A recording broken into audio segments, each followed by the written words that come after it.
ज्योतिबाच्या नावानं चांग भलं.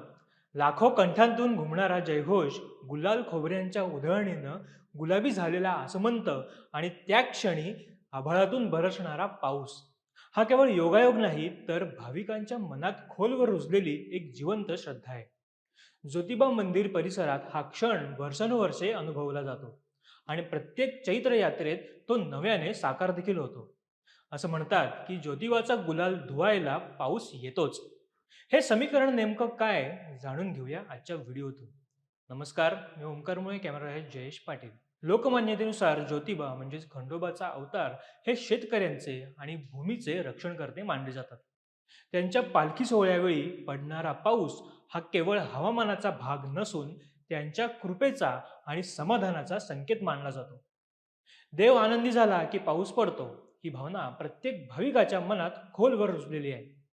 ज्योतिबाच्या पालखीत पडणारा पाऊस म्हणजे जणू देवाचा आशीर्वादच, जो वर्षभराच्या समृद्धीची चाहूल देतो. यंदाची चैत्र यात्रा देखील याच उत्साहात पार पडली. विविध राज्यांतून सुमारे 7 लाख भाविकांनी हजेरी लावत डोंगरावर भक्तीचा महासागर उसळला. सासनकाठ्यांची मिरवणूक हा यात्रेचा आत्मा मानला जातो. सातारा जिल्ह्यातील पाडळी येथील सासनकाठीला यंदा पहिला मान मिळाला.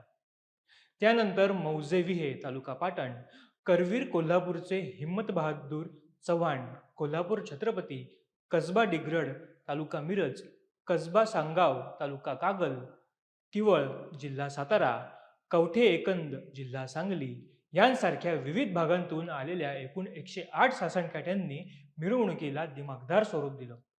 या मिरवणुकीत भाविकांचा उत्साह अक्षरशः ओसंडून वाहत होता. सासनकाठ्यांच्या मिरवणुकीनंतर पालखी सोहळ्याला सुरुवात झाली. पारंपरिक वेशभूषेत मानकरी पालखी उचलून यमाई मंदिराकडे रवाना झाले. सायंकाळी 5:30च्या सुमारास मानाच्या सर्व सासनकाठ्या यमाई मंदिराकडे पोहोचल्या. 5:45 वाजता तोफेची सलामी देण्यात आली. त्यानंतर पालखी सोहळ्याला प्रारंभ झाला. यात्रेचा सर्वात भावनिक क्षण, मानकरी पालखी उचलतात आणि त्याच क्षणी पावसाच्या सरी बरसू लागतात. यंदाही हेच दृश्य पाहायला मिळालं. सासनकाठ्यांच्या मिरवणुकीनंतर पालखी उचलताच वरुणराजाने हजेरी लावली.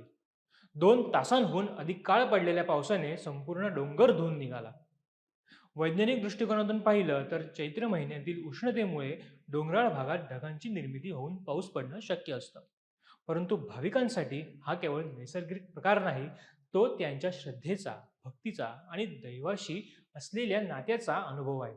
ज्योतिबाची चैत्र यात्रा म्हणजे केवळ धार्मिक सोहळा नाही, तर ती भावविश्व, परंपरा आणि निसर्ग यांचा संगम आहे. गुलालाने न्हालेला डोंगर आणि त्यावर बरसणारा पाऊस हे दृश्य जणू भक्तीच्या उत्कटतेला निसर्गाची साथ मिळाल्याचा अनुभव देतं. म्हणूनच ज्योतिबाच्या पालखीत पाऊस ही केवळ ख्याती न राहता तर पिढ्यानपिढ्या जपलेली एक जिवंत स्पंदनशील श्रद्धा आहे. तुम्ही सुद्धा हा क्षण अनुभवला असल्यास कमेंट करून आम्हाला नक्की सांगा. व्हिडिओ आवडल्यास आमच्या फेसबुक पेजला लाईक आणि यूट्यूब चॅनलला सबस्क्राईब करायला विसरू नका. तुर्तास धन्यवाद.